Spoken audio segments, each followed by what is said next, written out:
ఇక ఇవాల్టి నుండి ఈ నెలాఖరి వరకు ప్రతిరోజు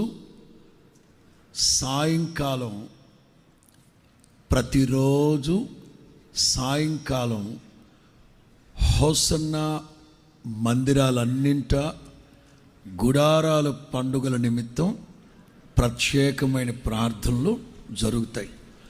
ప్రతిరోజు సాయంకాలం 7 గంటల నుంచి 9 గంటల వరకు జరుగుతాయి. హోసన్న మందిరాలన్నింటా జరుగుతాయి.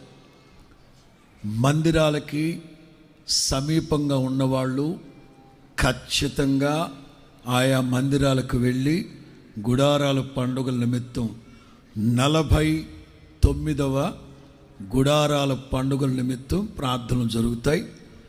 నెలాఖరులో 27, 28 మార్చి 1వ తారీఖు వరకు ఫాస్టింగ్ ప్రేయర్స్ ఉంటాయి. 27, 28 మార్చి 1.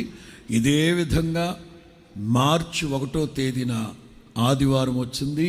ప్రభు వల్ల ఆరాధన, వాగ్దాన సందేశం కూడాను, ఇవన్నీ కలిసి వచ్చాయి. రైట్.